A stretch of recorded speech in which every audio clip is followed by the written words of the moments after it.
So ito guys, syempre maglalabas lang din ako ng sama ng loob, no?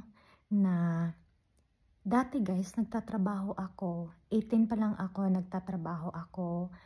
Tapos, syempre, ako na may tumulong sa akin para magkatrabaho.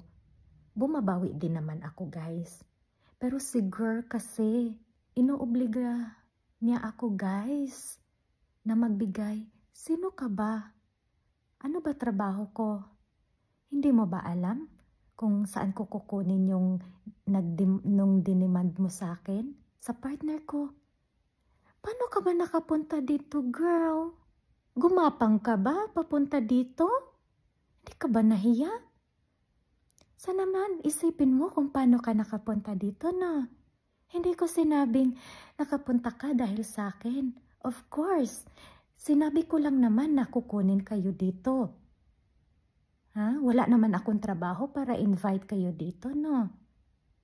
Ako lang naman ang nagsabi na papuntahin kayo dito ng tourist. Tapos nagstay na kayo. Ayaw mong umuwi, girl, kasi ambisyosa ka eh. Ambisyosa ka, diba? Ha? Ginagawa mo pang tanga yung asawa mo. Sinabihan mo pa na pag kinasal ka dito, magkakapapel ka.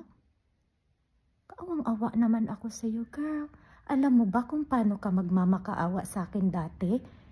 Na sasabihin ko kay Paul na kukunin ka? Naalala mo pa ba yon? Ha? Naalala mo pa yon kung paano ka magmamakaawa sa akin na pumunta ka dito?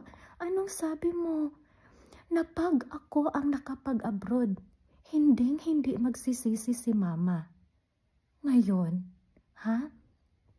Alam nyo ba guys na kumikita siya ng 200,000 hanggang 300,000 lang naman per month.